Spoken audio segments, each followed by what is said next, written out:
So, welcome to the SFWA Indie Author Meetup.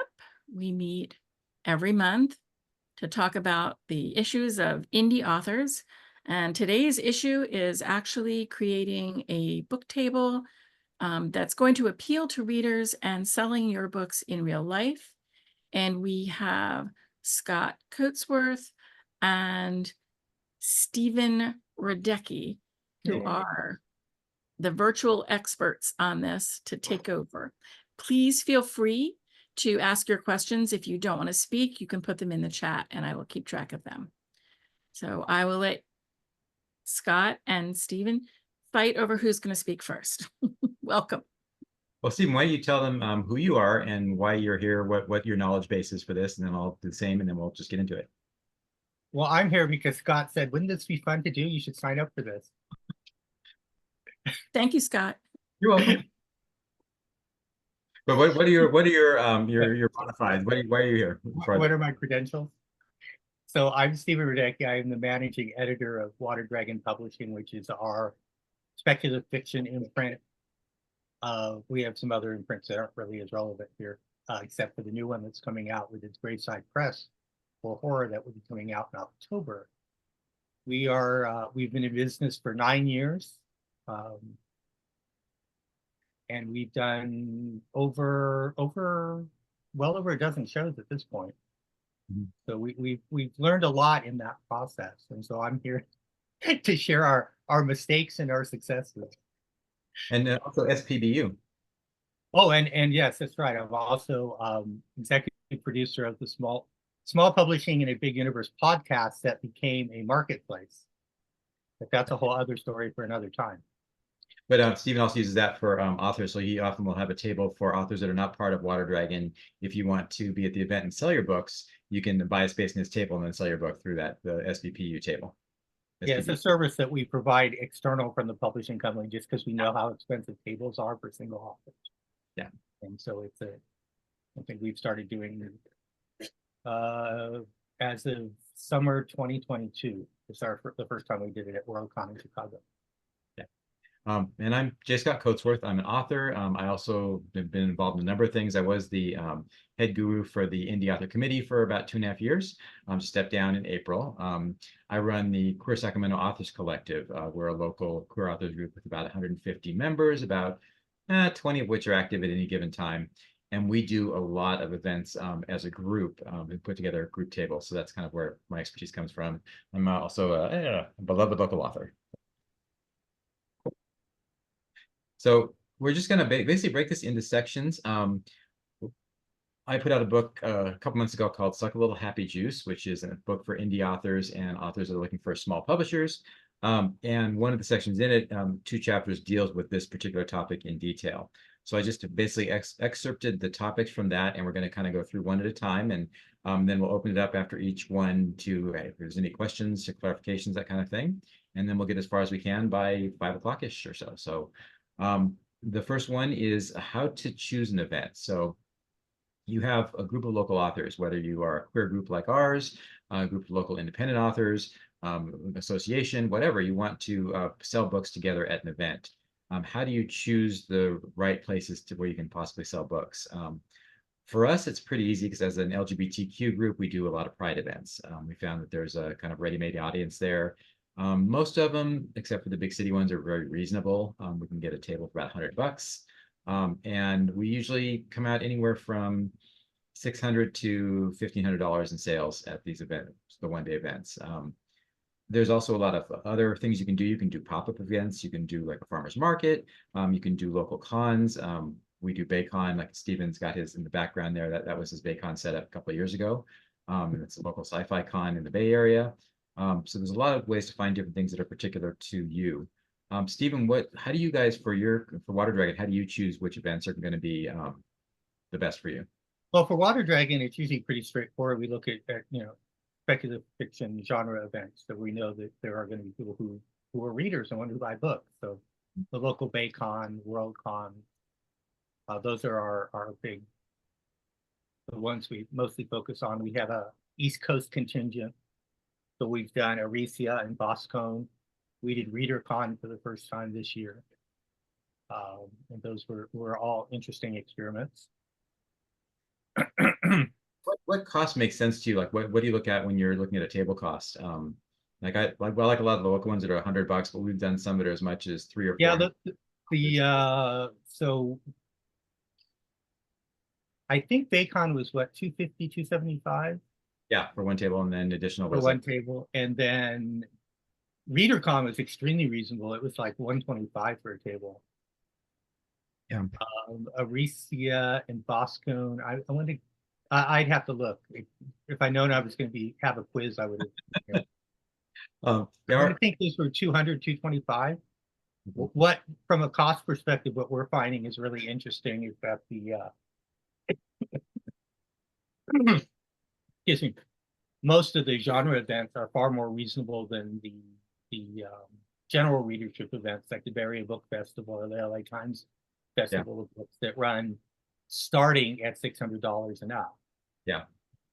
So those take some real consideration. Fortunately, we have our other literary imprints that make those make a little bit more sense.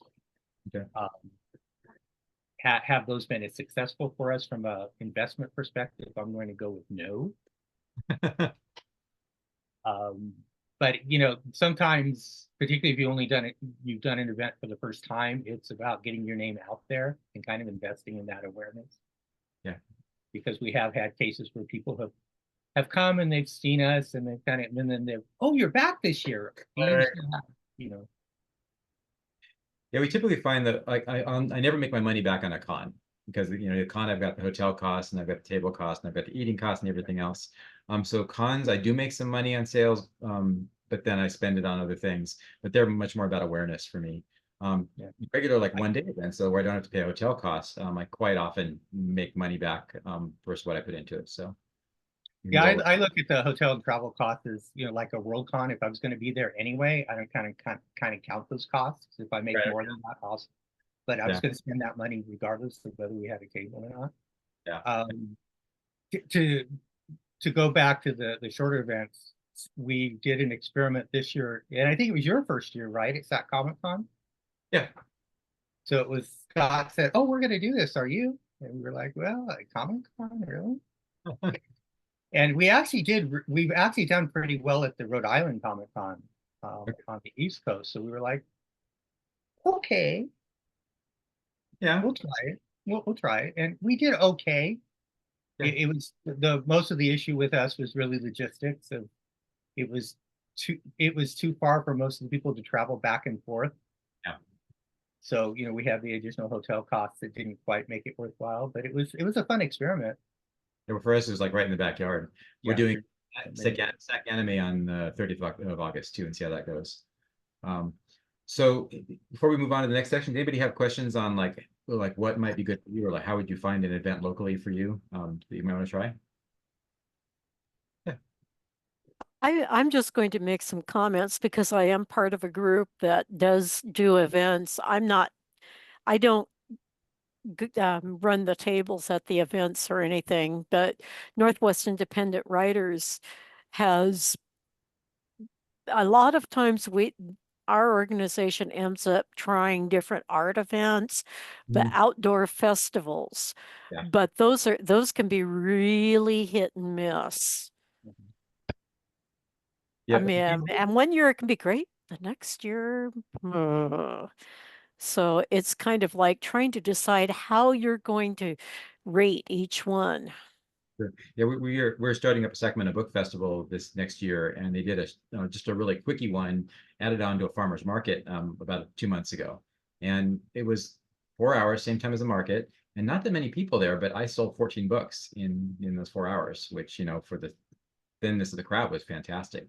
So those things, especially if you can find one, we're finding a lot of them have to do with how many other vendors are there and how many other book vendors. And so, we do Davis Pride, which has a bunch of vendors and a number of other book vendors, and we do much less. We do Placer Pride, about the same size Pride, but we're one of the only book vendors, and there's very few vendors overall. And so, we just have more people that are looking for something to buy while they're there. So it's kind of try it each year and see what works, and then the next year go back and try the things again that did well for you the year before. To Laura's comment in the chat, I think SAC Comic Con was what, 350, 375? Yeah, Comic Con. No, Comic Con was 250, I think. Or was it more? Okay. Yeah, it was 300. Yeah. It was more than that. So yeah, the Comic Cons tend to run a little bit more expensive. The San Jose Comic Con, which is now called something else, the tables are $900 to $1,000. Well, so So we're Sacramento. not going to be doing those anytime soon.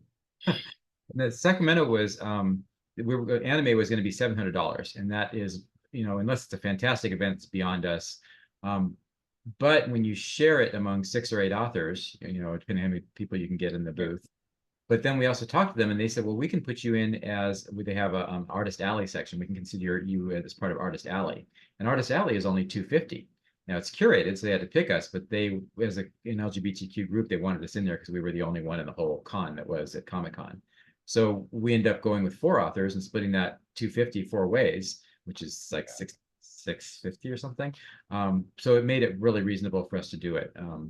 And that was what I wanted to ask you guys about, is that like sometimes I think I went to Worldcon, and I don't know why I did it, but I had a table and stuff, and it was like, oh, it's a great experience. But the person I went with is the one that made it really work well.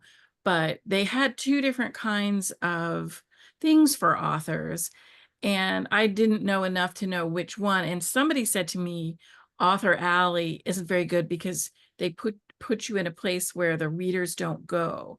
And I don't know if that is true or that was just one person with one opinion. Might have been that particular year's con too, because they change the management every con, so it might be different in different hotels. We've had that too, where I had a table at one of the Bay Cons for myself for an hour for people to visit, and they stuck me at the end of the hall, right in front of the events hall, with no events going on for 2 hours. So like 2 people came and visited me the whole time. That's like BayCon last year, where they stuck the signing author stuff over by the con ops thing where nobody was. Yeah. So are there any tactics to get people to see your table if you're not in an optimum position? It's hard to know what the optimum position is. We were talking about this at the last con, Yeah, it just depends on traffic flow. A bunch of people came in for a signing for the Peter Beagle, the last unicorn guy, who was signing his new book at BayCon. And, so we were not on that aisle, and people came right in that aisle, got their book signed and left. So for that one, the people right by that were really in good position. But, so it's, you never know. I think it also depends on the size of the event. Yeah. Like BayCon this year was probably what? I didn't actually count. What were there, maybe 30 vendors? Yeah, that sounds right. Which is way different from when we've done Worldcon, when there's 300 vendors and you're just one vendor in a massive. Yeah. So Laura says Artist Alley has worked well for her, so that's good. However, I do think I would like you to address Diane's question or comment that South by Southwest was $5,000 for a table. That doesn't surprise me. One of our authors said, "Oh, can we do San Diego Comic Con?" I said, "You're kidding, right?" So I went and looked, just out of curiosity, and it's about that. And I wonder if the sharing tables would apply, because so we do it under the Queer Sacramento Authors Collective banner or the Liminal Fiction banner. So we basically do it. So if you were a publisher, then yeah. It's more collective, but we do it as a group, so it's not like me and my friend Steven are at the table together. It's so it's under the overall. They would accept that, but yeah. So I have a pitch for that for SPBU, Small Publishing in a Big Universe. If they ask, we say we're here to promote the podcast, but we're also going to have some books on sale from some of the authors who have appeared. Right. Nobody has had an issue with that. Is the dealer room location first come first serve, or can you pay for a better spot? I've never seen paying for a better spot. I've always and I think Scott, you might agree with this. Your best bet on getting the best spot is be nice to the people who are running the dealer's room. Yes. Seriously, because they get people who are just demanding it, and if you're nice to them. And yeah, we made friends with Debbie, who she's a steampunk artist that sells at the rooms, but she kind of ended up taking over the BayCon dealer room, and yeah, so she's given us good tables, and I told her I wanted unicorns, and so I came in one day and there were little unicorns and little ducks and that was last year, yeah, 2023. Here's somehow frogs. Like I actually got some here, so there were about 100 of these little guys on our table this year, little frogs. So yeah, we made friends with her, and now she is nice to us and she does nice things for us. So a lot of it's just being a good person to the people that you're working with. And I have not seen in any of the ones I've done where you're pay to play. Even like the prides that we do, we ask, we say, we'd like to be in the corner if possible. We'd like to be away from the music if possible, where it's not too loud. And they'll usually try to accommodate that, but it's usually not, I want that spot, I'll give you $1,000. Now, that said, if you offered them $1,000 for it, they might put you there. You just haven't tried it. Okay. Let's move on. So things you'll need to take. There's the basic stuff. Can I follow up on that just no, go ahead. really quickly? My experience is, in general, most people who go to the dealer's room are going to tour the whole thing. So unless you're, out in some off alley somewhere where, people aren't really going, which had happened to us the first year at Rhode Island Comic Con. They kind of put us off in this weird area. People are going to generally cruise the whole dealer's room looking for stuff. So I don't know that there's a bad spot per se. I mean, you might not have the spot right by the door. Yeah. That gets first notice, but most people aren't going to buy stuff right as they walk in because they don't want to carry it around. Yeah. No, it matters at the margins. There were a few people, and Steve and I have had this fight before. They went to his table and bought a few books and came by our table and said, "Nope, I already bought books," and walked on. So there's at the margins it matters a little bit, but not a lot. Okay, Diane asked a really good question. And Scott, I know you have some resources to offer people. Does that include a list of some conventions and places where people can do it? Or does anybody know where there is one? Yeah, I have a list of like queer cons and things, but not necessarily of spec-fic cons particularly. I know, Stephen, you know a lot of them. There's actually, Lisa's been keeping a list for me because she actually found a website that has them listed. I don't remember what it is off the top of my head. Could we maybe put it in the Discord, maybe, if you yeah, find I'll have to, okay, this is gonna be challenging. If I can find it, because she's in the hospital right now, so you can't go hunting. Okay, yeah, no pressure. But I'll see if I can find it. But yeah, she found a website that listed. So any specific advice for Diane, who is definitely doing Bubonicon? Has anybody been to Bubonicon? I have to say that. I just like that word, Bubonicon. Bubonicon, huh? No, I don't know that one. I like the name. It's in Albuquerque, so it fits. Yeah. No, we did. Okay, Mark says Locust lists upcoming conventions. Okay. But yeah, it is but they don't. It's not, as he says, it's not comprehensive, and there's no. They don't even put usually the web link, so it's. I will say about Albuquerque, there's a restaurant right in the corner of the square, like literally on the corner, like next to the church, that is absolutely awful. And if you go like one block in, there's another great restaurant that has a beautiful outdoor courtyard right behind the main church. So if you're in Albuquerque and you want to eat, go to the one behind the church. Make sure you make the right left turn going to Albuquerque. Yeah, exactly. Yeah. But one piece of advice that I think when you're vetting cons is see if you can get what their past attendance has been like in terms of number of people, and then kind of compare that to the table cost. So if they're, and I'm just making these numbers up, but say their attendance is 1,000 and they're charging 500 for the table, that's probably not a worthwhile investment. Yeah. Your attendance is 12,000 and they're charging 300 for a table, I would have no problems paying that. Yeah. So things that we take that people might not necessarily think of, is like everybody knows you're going to take your books, right? And you're going to take your tablecloth and you're going to take your stands. A few things that we take, we do an elevator pitch card for each book. And so the pitch card, it's a little cardstock card we stick in the book, and it's got a really short like elevator pitch description of the title. So like one of mine is my post-zombie apocalypse gay Christmas romance. So it just kind of gives people a quick little pop of what the story is about, intrigues them. It also, for mine, it tells them what character identities are. If there's gay characters, lesbian characters, non-binary, etc. Tells them what the genres are and percentage, so 50% fantasy, 50% sci-fi. And it just gives people a quick look at what the book is for each one, all in the same place, and they can kind of, without having to, engage in each book too much. We also like to bring binder clips especially for outdoor events, the real big binder clips. If you don't have one of those cool stretchy tablecloths that fits around the thing automatically, binder clips are perfect for holding your tablecloth in place so it doesn't like slip off or blow off in the wind. And also we use them for weighting down the bottom of the tablecloths on windy days, so it keeps your table kind of in place. We also do genre signs. So we've started setting up our tables like a bookstore. So we often have authors that do science fiction and paranormal and horror and all these different genres. So we basically set up a little sign for each genre. We're going to modify that a little bit at Anime and try doing more of a general. Mark, my friend Bell, suggested doing a tech, blood, heart, and let's see what's the fourth one. So it's basically romance, horror, science fiction, and magic, and doing symbols for them and making real like a kind of a general section for each one.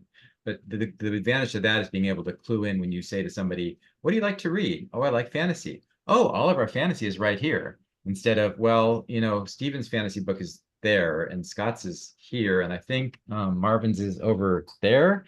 So it makes it much more like a bookstore browsing experience. So Stephen, what are some the other advantage of having the genre signs that we discovered, because we just started doing them this year ourselves, is, and I think I said this, I can't remember if I said this before the meeting started at the very beginning, is a lot of shoppers are introverts and they don't want to ask. So the more information you can give them when they're passing your table, but they don't have to ask somebody about, the better. So if they're looking for fantasy, you've got a sign that says urban fantasy, you've got hard science fiction, they can automatically gravitate without having to speak to anybody or interrupt somebody right to the stuff they're looking for. So that categorization is very important to guiding people to what they're looking for. I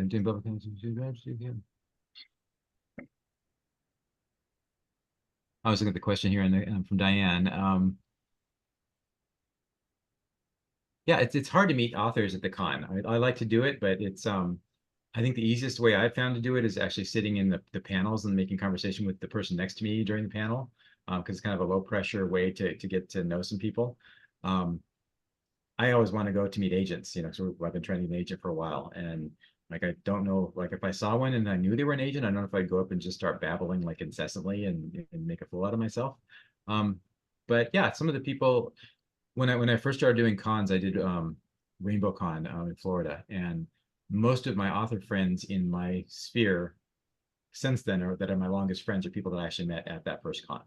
And we had that physical connection that, we got to see each other face to face and talk to each other and get to know each other. And so I have a deeper connection with them than I do with a number of people that I only know on Facebook or only know, through electronic means. So it's that can be a very valuable part of the con experience, I think. Stephen, what else do you take like other than like out of the ordinary? Do you take anything that? Well, I want to respond to this question as well real quick, and then I'll mention that. I'm also keeping in mind, I'm a little different from Scott in that I am coming at it as a publisher. So one of the things we tend to promote at the events is come to our table and pitch your book. Because the publisher will be here and he'll listen to your pitch. Right. So we get a lot of authors coming through sometimes that way. We've signed authors like Scott. When I met Scott 2 years ago. Yeah. He pitched his series to me and we signed him up as an example.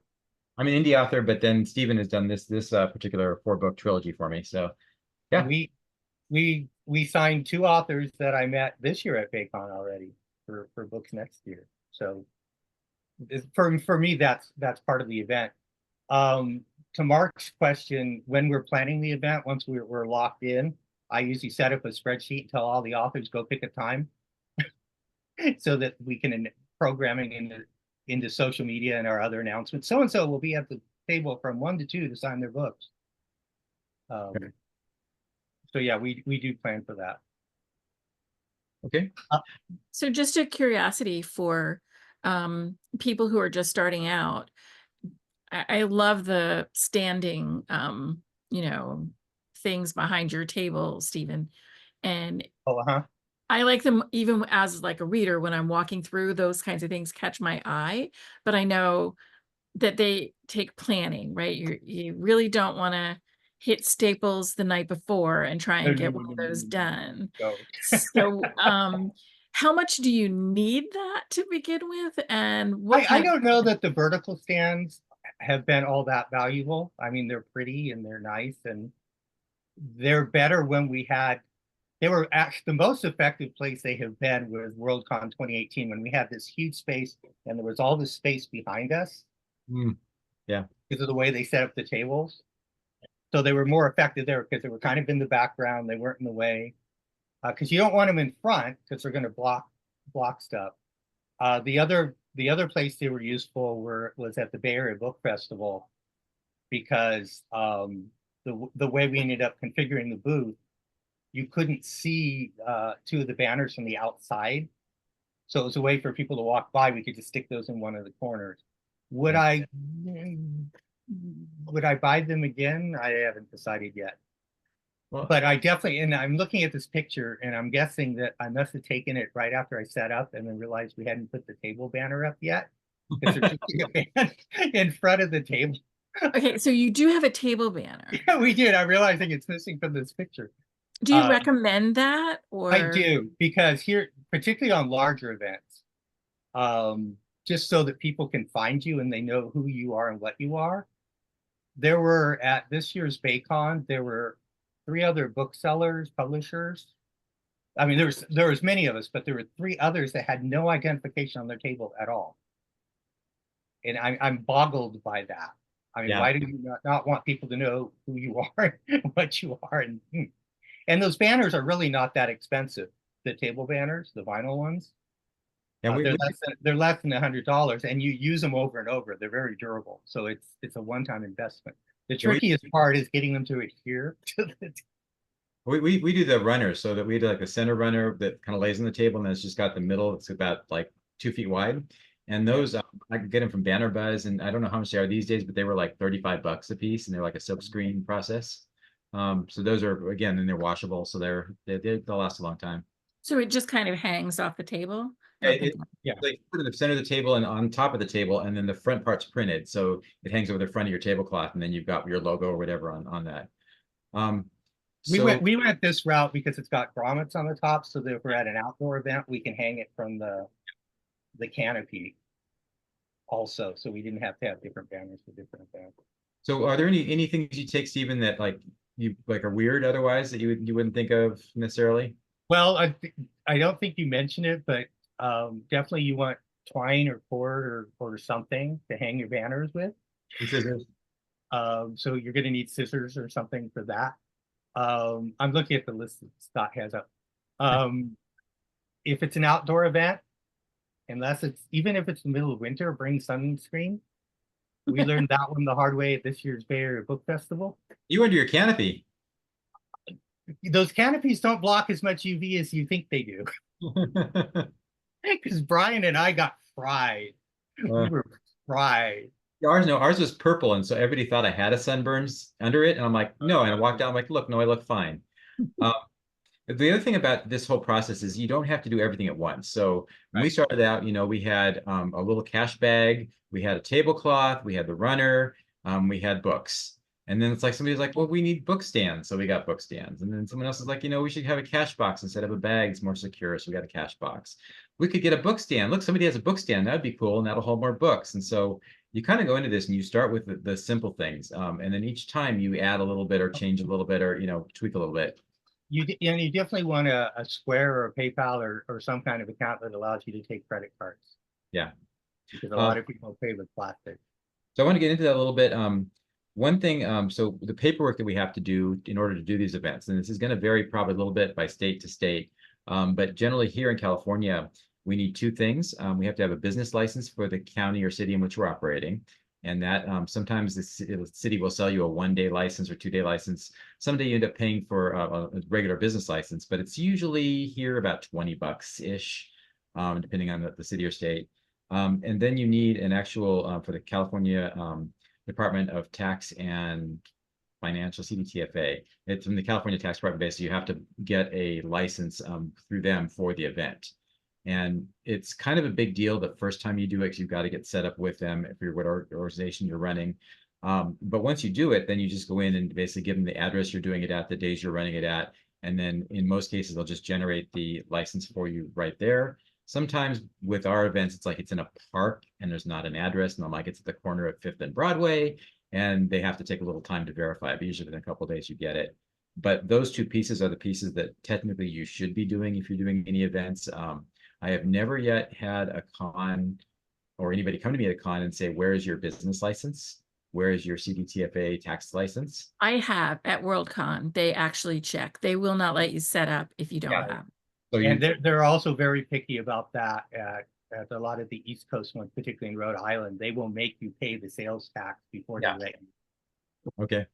But yeah, in most cases, so with our group, I just I do both things, and then at the end of the year, I've got a spreadsheet, and I just drop in the amount of tax that we owe for each one, the amount of gross sales and tax, and then they were real helpful here. I just called them up and said, okay, walk me through this, and they said, okay, just go and put your gross number here. It'll calculate the tax, and then you just pay it on credit card. So, but that will keep you not in trouble with the law. And the other part is, If you're doing an event like when we were doing BosCon and Aricia and ReaderCon, and we did a mystery convention that I'm gapping the name about. Mystery Con. No, Malice. Malice Domestic. Thank you. Yes, and it was just we were getting nickel and dime for the, every time there was an event we had to pay 25. So we just got a Massachusetts business license, Okay. tax license, and it was like 85, 90 bucks. Now we're done. We never have to do it again. Yeah, I tried to do that with Alameda County, and it was really, they kept rejecting me because I was not in the county, and then I'm like trying to sign up for an event. Fortunately, we have authors there, so we could, we just use their address. But So the other practical side of this is you brought up, Stephen, is the actual payment system. So what do you use? Like, how do you actually process payments, and how do you set that up? so we use Square just because it was the one I found easiest to set up. Okay. And it was easy at the time we originally got our account. They were giving away the hardware for free. Okay. So it was like, okay, I'll do that. Process cash They all basically charge about the same fees. Yeah. It's 2.6% plus whatever. It ends up being like 4-ish once you take all. So I just round it. When I calculate, I just round it to 3%. But Abby says their Square is still giving the card reader for free in case anybody needs to know that. okay, good. And we invested in a couple of the Bluetooth readers just because we were sharing devices. They're like $50 or something. FYI, if anybody has a modern as in the last 2 years, Android or iPhone, those you can actually, if the card has the little Wi-Fi symbol on it, you can actually tap directly on the phone without the reader now. Yeah. Which makes it so much easier. Okay. Nice. What about cash?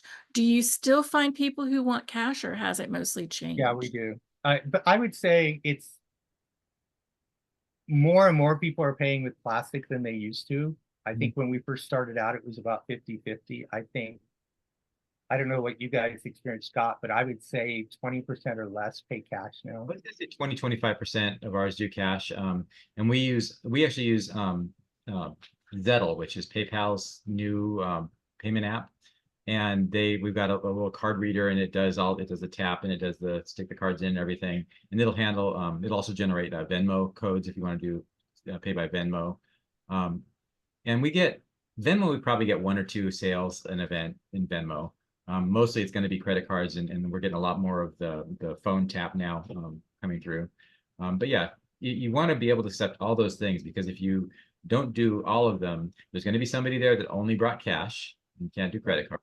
There's going to be somebody there that only brought their credit cards and can't do cash. So you can up your chances of making the sales. Or you could be like Bay Area Book Festival, where I left the cash at home. Yeah, no. And we could only take credit cards until we had enough people had paid in cash that we could make change. Yeah, the other thing And that was what I was wondering, is like, in terms of making change, because I got really good advice when I did it, which was basically saying, just, whatever the book is, just, cut off the cents, don't deal with the cents if you're dealing with cash. Yeah, we do all our books flat dollar, and we do the tax inclusive, so tax is calculated out of the price instead of added on. And it makes it so much easier. We just do 5s, 10s, and 20s in the no 10, 5 cents and 1s in cash box, and then just go. There's this weird perception at conventions and stuff that people don't seem to think we have to charge sales tax. So they were always astonished when you say the book was $12 and you ring up their card and it's, you know, $13.16 or, you know, Right. whatever it was. But it's $12. I think, well, there's sales. And they always seemed amazed by that. So Well, I think a lot of people didn't do the tax. A lot of people, you know, just basically went and sold books, didn't get their license, didn't, you know, and so they let them out. So, but let's see. Yeah, so we use that that payment system, and I've been pretty happy with it. But we do So that. Diane is asking kind of a complicated question about the tax license. Is it for the state, county? It really does depend on the state and county.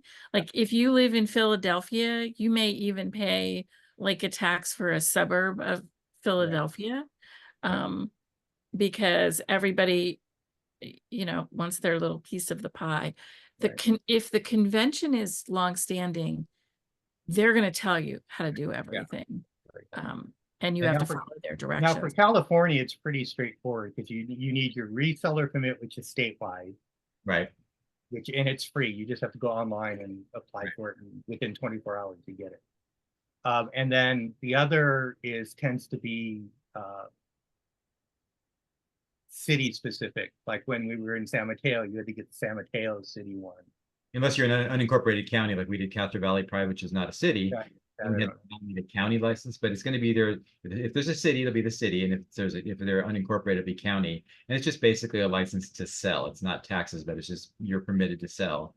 And then the CDTFA will handle the distribution of taxes. So they'll tell me that, you know, when I sold in Castro Valley, it was 10.25%. I think was a tax rate, and so they'll distribute out once I pay them to the county. Some will go to the state, some will go to the county, and if there's a city, some will go to the city. So that all happens in the background from the state. We don't have to actually go to the county and pay the city and pay the, you know, it's all done as one payment. So Mark, whoever is taking the money is the business entity. So Mark, the California resale license is for perpetuity as long as your business is open. So you only have to do that once. The other for the city is for each year. Right. Unless, it's for each year. Now, if you live, like I live in San Jose, when we were doing a lot of events in San Jose, it was just one San Jose business license for the year, and I was done.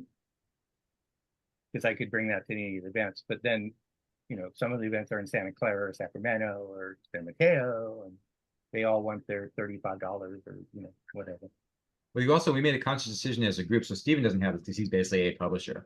But for us, we are a group, a collective of authors. And so we made a conscious decision that there should be one point of sale and not each author ringing up their own books. And this does a couple things for us. One, if I'm at lunch, my books can still be sold. You know, I don't have to be there to be ringing up sales. And two, it makes it much simpler for the people that are buying the books. If they want to buy multiple authors, multiple books, they don't have to come over and get this one and then pay that guy and then walk over to this one and pay that guy. So when you're running a group table, we do not allow any authors to run their own sales at the table. They're perfectly welcome if they have somebody they want to talk to, and for whatever reason they want to sell them to them away from the table, they can go do that. But anything that happens at the table is run through the central system, and then I take care of it at the end and process all the orders. So it just makes it a lot simpler for the buyers, the readers. We do the same thing through the SFWA marketplace, and I can tell you almost universally the authors are, oh, thank God. I don't have to deal with any of that. You're just going to give my money at the end. Okay. That's the thing, is as a group entity, we only do it once. So each author does not need their own license. And the author doesn't pay taxes because they're basically just selling the book through the service, which is paying them the royalty. I wanted to get to one more thing here before we open up just general questions. And that was, we kind of touched on it earlier, which is the pitch. So Stephen, how do you get people to come engage with you? So that's an interesting question. Abby, we will actually get to your question a little bit later about the pricing. We haven't forgotten you.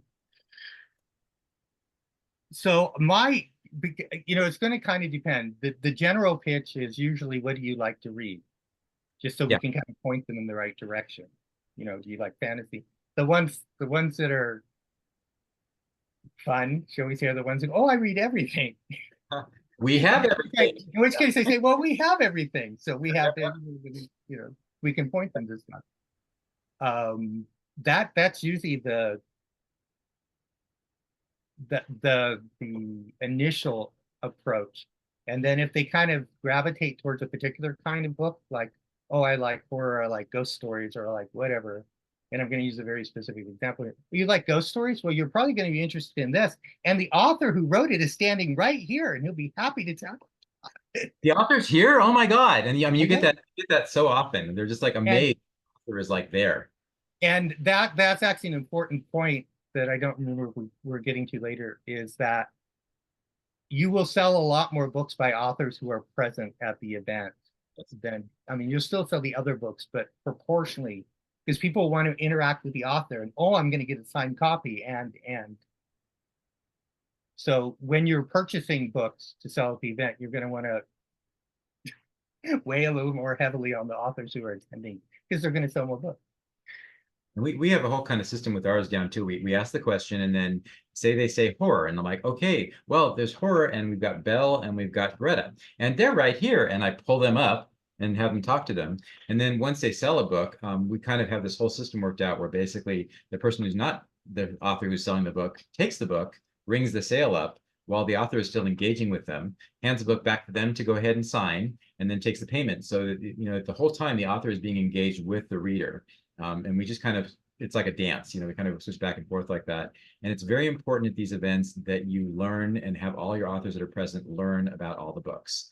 You don't have to know everything about them, but this is where those little pitch cards come in handy, because you can, you know, figure out what they are from the pitch cards. And then you get somebody that comes up and says, you know, I like zombies. Well, we have a zombie apocalypse post, you know, gay love story, Christmas gay love story here. And sell it that way. So it's really important to get a group of people and train them to know each other's books and support each other's sales.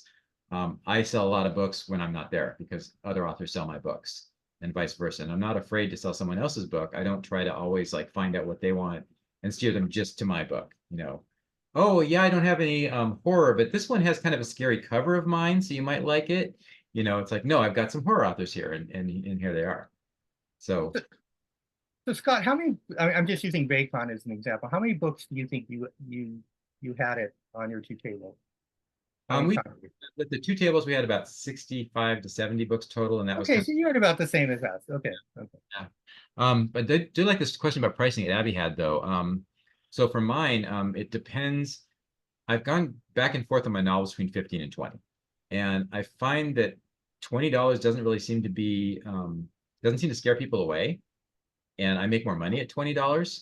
I haven't had anybody like, oh, that's $20. I know I'm not going to buy that. So I'm kind of sticking at the $20 for full novels. It also matters a little bit because when I do a book that I get through Amazon that I have self-published or indie published, I can get it for $4-ish.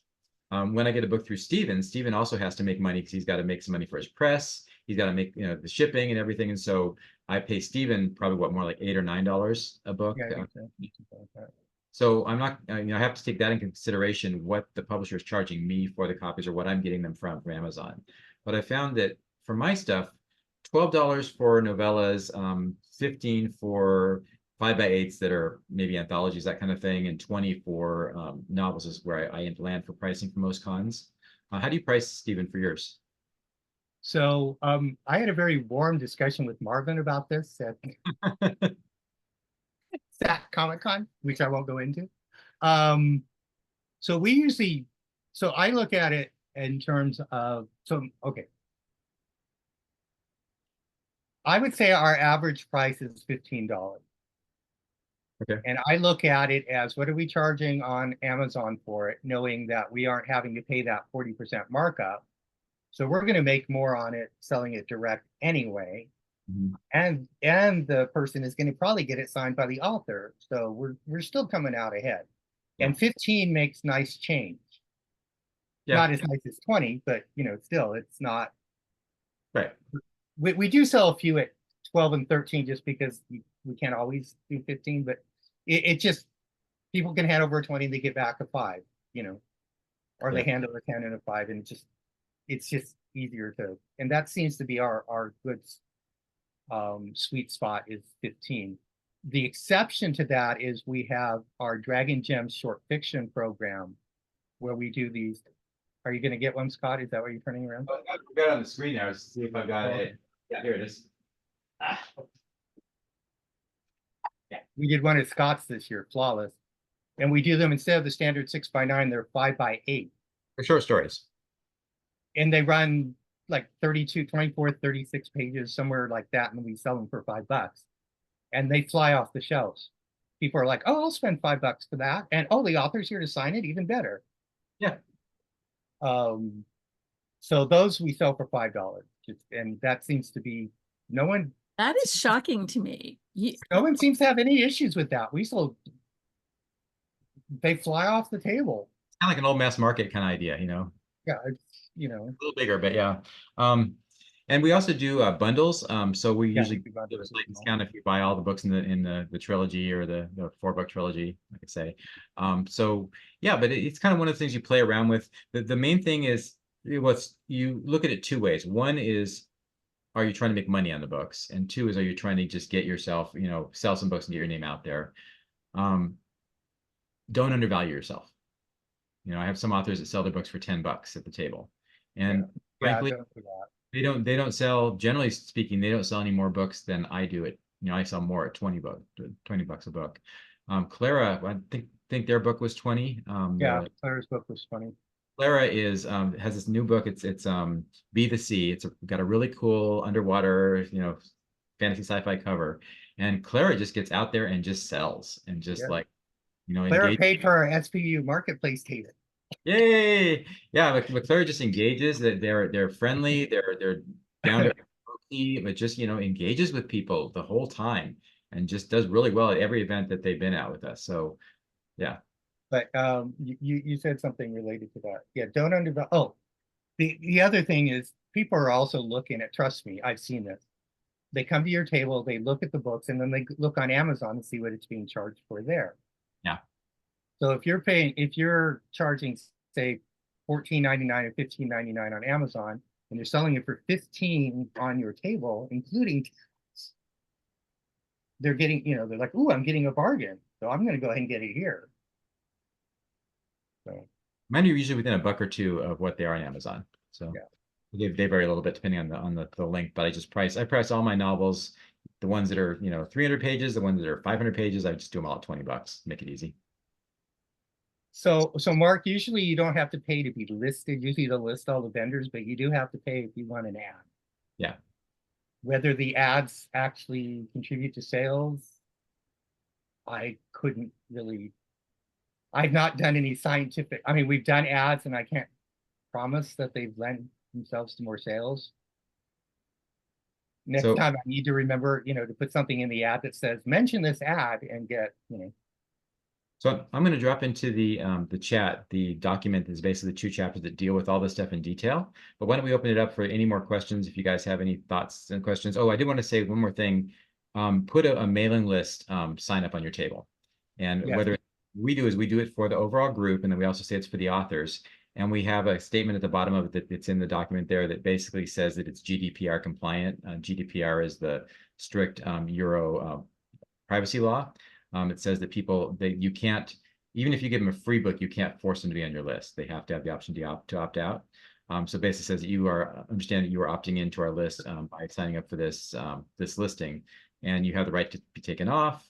And you will be shared with the authors that are at the table, and then we send it to the authors. But that's a great way, especially for us as an organization. We built our list up to about 700 or 800 people locally now that know whenever we do an event, we send out a mail and saying we're doing this event tonight, this next weekend, come see us. But also for the authors, it helps the authors build up their following. So that's in the chat. It's a Word doc. Do you do a single sign-up sheet, or do you do individual cards? I can't remember. We do a single sign-up sheet. Okay. Yeah. We do the individual cards because we've had cases where multiple people want to sign up, and then there's only one clipboard. we usually have one at either end. So we have separate cards people can fill out and drop in a box. And we got really crazy at Sack Pride, and we put one on a bungee cord. Okay. So. Actually worked out pretty well. So yeah, if anybody needs that not in Word, let me know and I can get it to you. But do you have any more questions about events, about doing group events, kind of the process? So I have a question about bundles you mentioned. I usually call them box sets, but I like the idea of bundles. Yeah.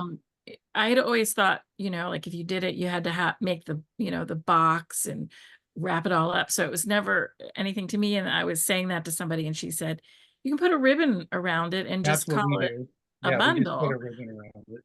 And do you do anything to like sort of highlight the fact that people can do that, that there's an advantage to it? Yeah. To doing a bundle? Yeah, I mean, do you like have a bundle on your table and Yes. say Yeah. bundles are cheaper or something like Yeah, that? we'll have a bundle with a separate, get the bundle for, all 4 books or whatever.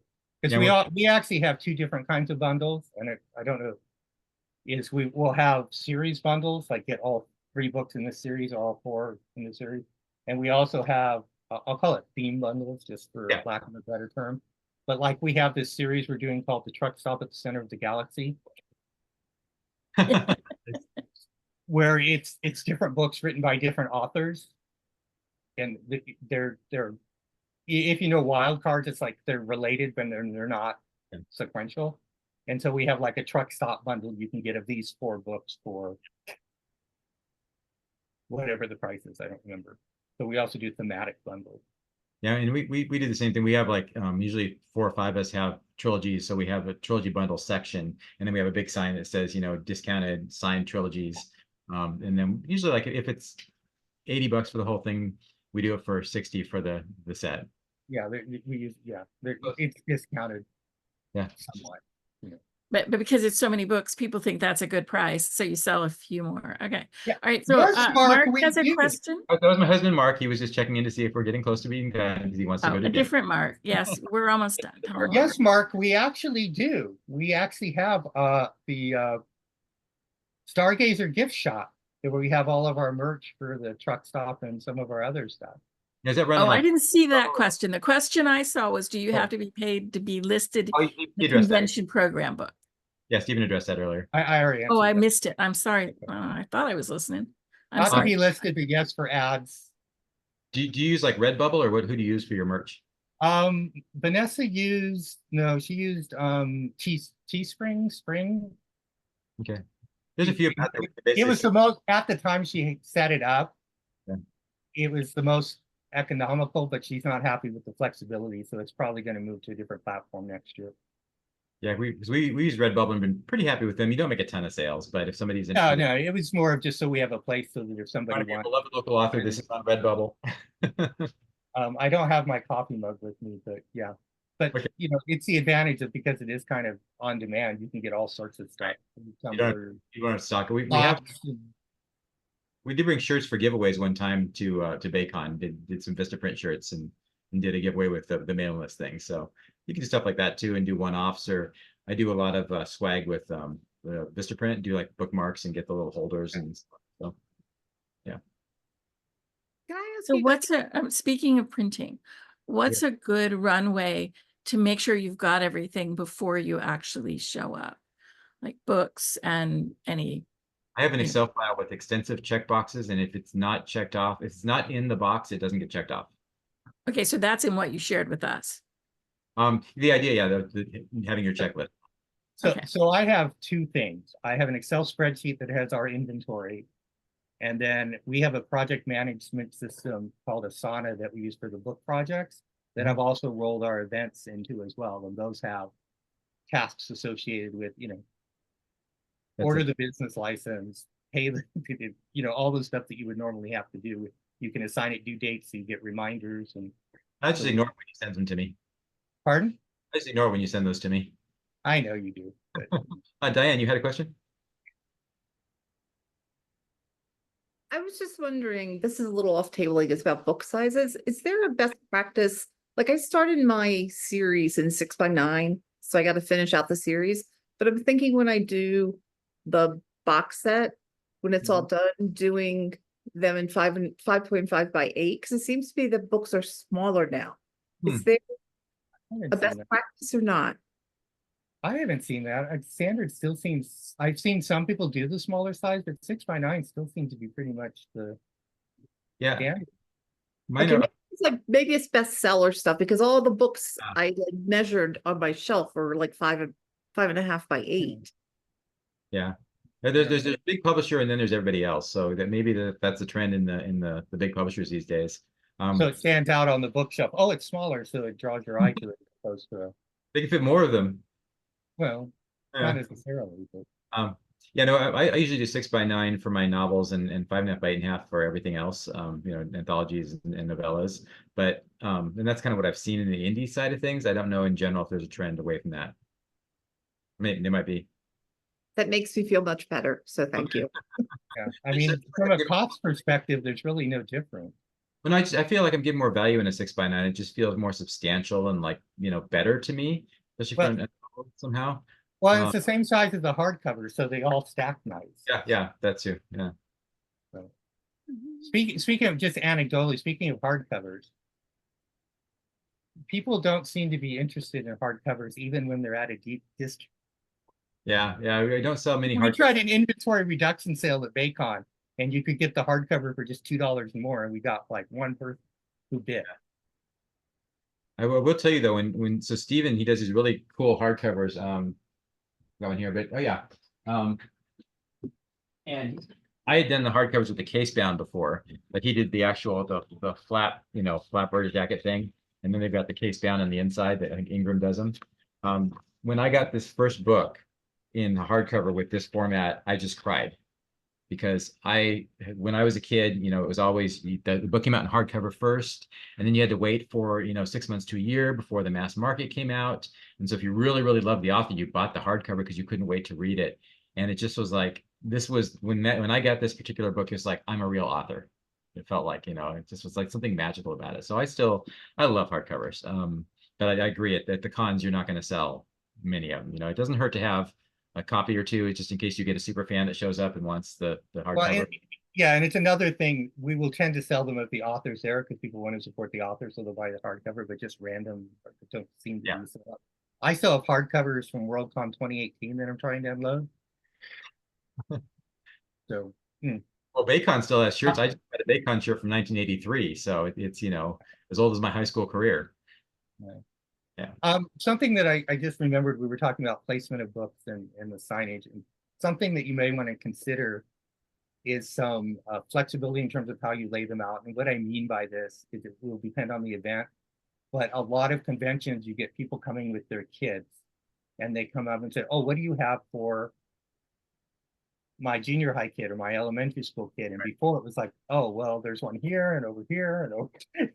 So we created this young readers section so we could point them, oh, anything over here. So maybe something you think about if you've got something across readership demographics, you might want to do kind of a separate area to make it easier for those parents to find what they're looking for. The other thing we tried this time for the first time at Castro Valley Pride a couple of weeks ago was kind of like you get the layout there, but we put all the front books down and then the back books up. And it kind of seemed to make for an easier browsing experience for people, kind of like when you go into a bookstore and the books are flat. And we did pretty well with it. So we're kind of still playing around with like what works best. You know, we've been doing all like Stephen has in there with everything on stands. But it does sometimes, I think there's a little overwhelming feeling to that sometimes. It's like just having the flat going to be a little more welcoming. So yeah, we're still working on that. Yeah. So that's this whole thing. This is what this is about. You try something, you see how it works that time. Next time you switch it up a little bit, you know, and you're going to kind of find in the types of events you go to, the people you work with, what works best. But it's just kind of like painting the Golden Gate Bridge, right? You start on one side, paint to the other. When you're done, you start over again. So going back to the question somebody else asked is the two things that tend to drive people to your table is having authors there. And then if you can schedule it, you know, you can announce so-and-so is going to be here from 2 to 4 or, you know, whatever. And authors participating on panels. You get a lot of people coming by the table because the author was on a panel that they enjoyed. They're coming by to meet the author and get the book. And yeah, I sold this one at Baycon. I think I sold 5 copies and 3 of those were actually at the panel. And then some people came by and bought it afterwards at the table. So yeah. Especially Diane just asked a good question. How many events do you do each year? Too many. 4,000, I think. No, so how many do you do, Stephen? Well, the problem is that the costs add up really fast. And the other thing is you're kind of driven by when they happen. There's kind of convention season, which is spring and summer, which is when most of the stuff happens. So you're kind of driven by when are the events happening. So we did 3 major events in 6 weeks. We did the Bay Area Book Festival, we did BayCon, then we did ReaderCon all within 6 weeks. And oh my God, I'm still catching up. Yeah, Abby, I feel your pain. Yeah, we're so for us it's Pride season. So we start out the second to last week in May. There's one Pride, and there's another Pride the first weekend in May, and then another Pride the second weekend in May, and then another Pride the third weekend in May, and then we always do a bookstore reading event, and then beginning of July, 4th of July is always BayCon, and my husband has told me that I can't do any more this year. We're tapped out. I would say typically for our group we do probably 6 to 7 a year. I know other like Bill Tracy, that he's a space wizard science fantasy publisher. Yeah. He does a ton of them. Like he's probably every other weekend he's at an event, and he's actually at Worldcon this week, and I'm not jealous at all. But yeah, so and we also have a bunch of Bill's books through the SPV marketplace, so he's been at some places where he hasn't actually been. Lucky guy.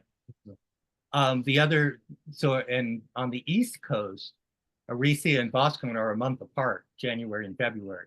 Right. So part of it is also just not burning out your authors and getting their families upset with them because they're busy all the time. And your author spouses. And your author spouses. Yeah. Very important. So we're looking at a different model for next year, just because we want to try some new things. And this is the thing I keep having to reinforce, mostly to the authors, is that we have to pay for all of this months in advance. Yeah. You have to pay for the table like 3 or 4 months in advance, and I've got to order the inventory at least a month in advance. And so all these costs are happening before we're even at the event. Yeah. And if we don't break even at least at the event, that negative amount carries forward. Right. Until so it's and you never really know. Yeah.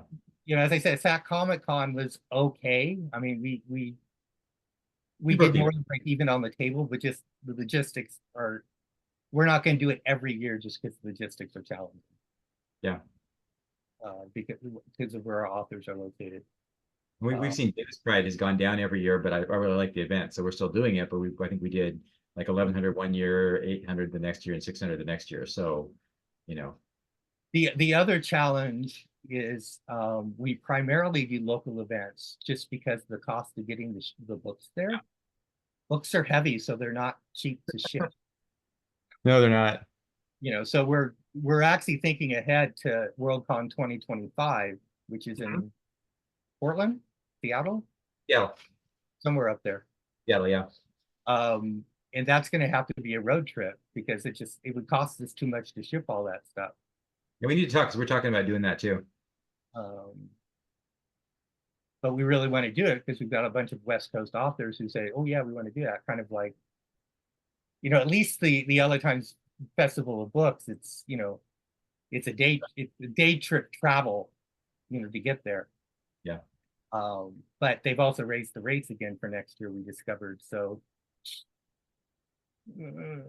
yeah. All right. So should I drag my husband to all of these? Yes, I highly recommend it. My husband Mark goes to most of these, and the thing I like about it is, I mean, he's author support for sure, but also that a lot of my friends through the business have become his friends, and so he's much more involved in it now. And so it's not like before when he would first go to events, he would basically just go sit in his room and work all day while I was at the event. Now he goes and hangs out with his friends, and we have the author wives club that he hangs out with. So my husband and then Mark's husband Eric, and they all hang out together. So yeah, if they will go with you, absolutely take them along.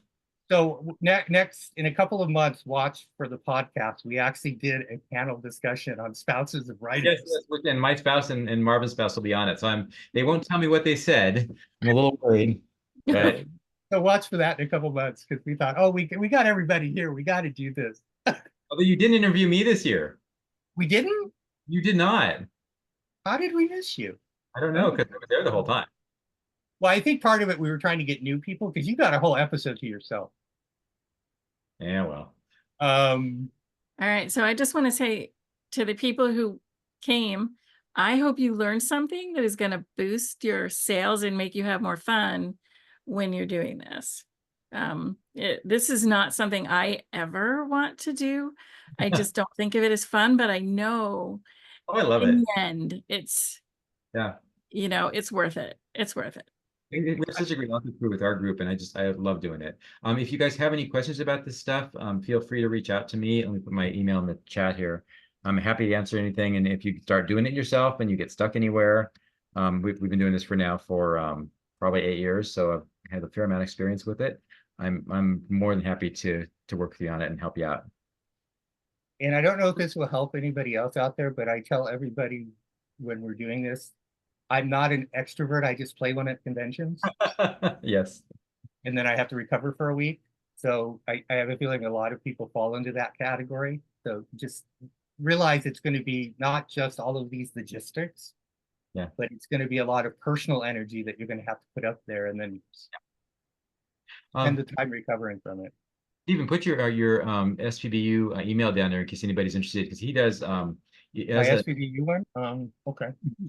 As an author, if you want to be at a lot of conventions that you can't go to, you can have your books and have them represent you there, or if it's someone in your area. I don't know what it is. And it's a usually, what do you charge usually? It's usually per book, I think, for 3 or 5 books. It depends on the cost of the event, but you get up to 3 titles for whatever. It's either 25 or 50 usually. And then he features also on his website as well for a couple months. So it's a good deal. I've done a couple with him, ones that I wasn't going to, like the East Coast. But you can also do events that if you're going to them and actually be there, and you'll sell more books if you're there promoting your book.